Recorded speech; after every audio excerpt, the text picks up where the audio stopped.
I've got 2 art journal pages for the price of one for you today, and I thought it would be fun to put my digital images from my download that I made for my patrons over on Patreon to good use for this one. Now, you saw me use the butterflies in a video around about a week or so ago, and this week I wanted to use the flowers as well. So if you are planning to get these or you've already got them, then here's some project inspiration. Well, actually 2 project inspirations. And also I'm sharing a few different ways to use acrylic paint to build these pages, so to get you buzzing with creative ideas for today. Now for these 2 pages, I'm in one of my bigger junk journals and working on some messy pages that have already got some acrylic paint on them, and I just wanted to cover it up really and start again. But it should work out okay because the paint that's already on there will hopefully just add some texture to the piece. So I'm just going to start by covering these 2 pages up, but I'm not really worried about getting it perfect. So if some colour that's underneath comes through, that's going to be fine.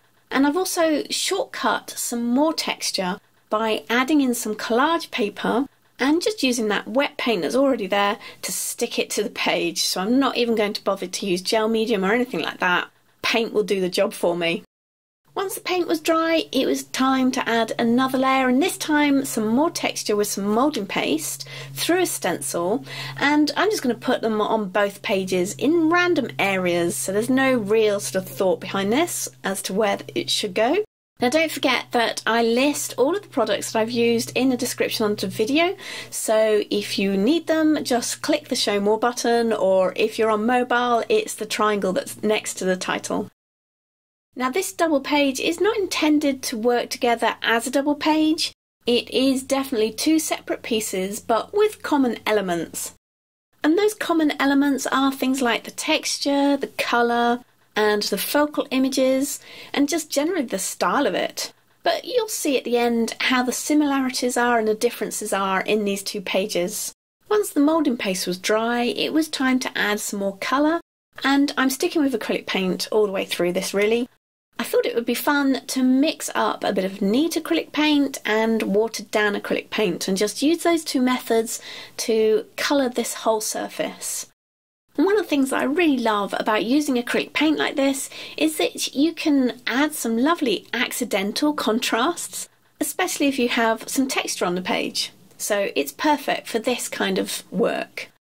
And the paint is going to pool in some areas or absorb more easily in other areas. So that's what's going to add the contrast.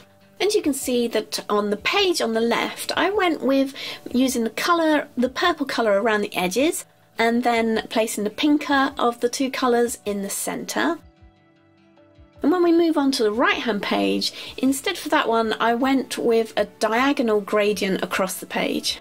And it really doesn't take much, does it? Because I've only got 2 colours there, but then there's also the colours that came before in the layers underneath. So this is when the pages start differentiating into 2 separate pages rather than one big project. And adding the colour in these 2 different ways is just a great way of doing that and just really simple. So I'm keeping the images in mind because I really want to work these pages around those images and how to include them on the 2 pages. So it was just a case of sort of playing around with them a little bit, and I've cut them out ready to do that. Now if you haven't got these images already, you can grab them over on my Patreon page, and I have a link to that page in the description and also at the end of the video.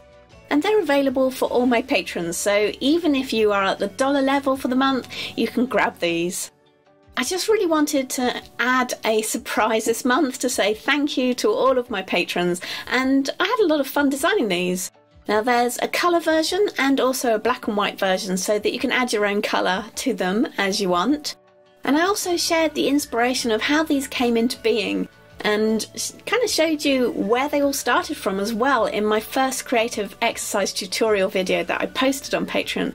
So it kind of seemed fitting that they should be the surprise giveaway too. So for the left hand page, I decided to go with the butterflies because, well, I really like them. And I sketched out some rough circles before blocking in the outline with some blue and tints of blue.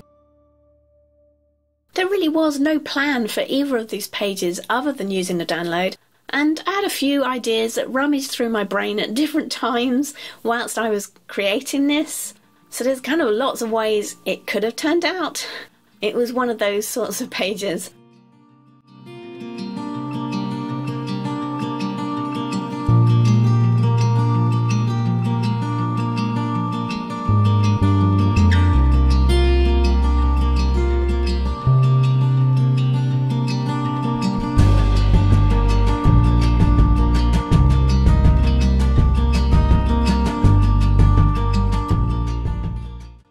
Now on the right hand page I decided to tone the colour down a little bit, knock it back just a smidgen.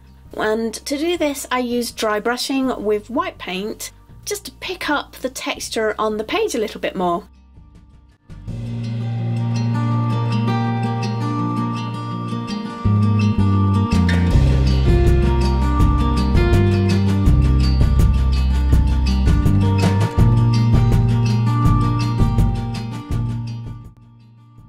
Did take a little bit of time to do, and once I had the dry brush texture where I wanted it, I played with the placement of the images again. Then decided that I needed to further knock back the area that was just behind the flowers with a couple of layers of watered down white paint. Now you can use gesso for this. I tend to go with white paint. I just prefer using it for this kind of thing, but if you prefer using gesso, then you know, go with gesso.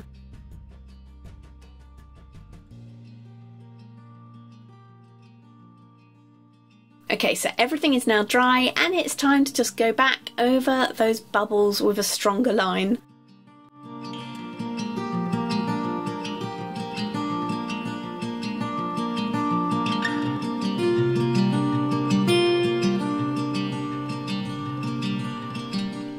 But I'd also thought it would be fun to add some bubbles over the top of some of that blocked out background, and just as a way of adding another contrast. And kind of when you step back and have a look at this whole piece when it's finished, those bubbles kind of look like empty bubbles to me. Like the first bubble layer you've got full of pinks and purples, and then you've got these bubbles on the blue background that look like they're waiting to be filled, or they've just been emptied. Is that just me? I think it adds a really interesting look and kind of harmonises the pink and purple section with that blocked out background section. Otherwise these two things would look quite separate, and adding those extra circles have just kind of brought them together again. I did consider adding some writing to the pages, well in fact both of the pages. In the end I didn't, but you never know, I might go back in and add that writing at a later point. Now I kept the right hand page really simple and just placed those images so that they were grounded to that bottom edge of the page rather than floating freely on the page. And you can perhaps see now why I knocked back the space directly behind the flower heads. It just helps to make them pop out a little bit more from the page. Now I hope this has given you lots of ideas for your next mixed media painting or art journaling piece. I would love to see what you make with these images, so don't forget to link me in on social media, and all of my links are below.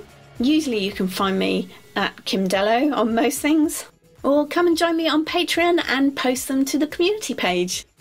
If you are looking for some more inspiration to get you creating today, then try this video suggestion, and I will see you on Sunday, and I can't wait for our next arty catch up, so I'll see you then.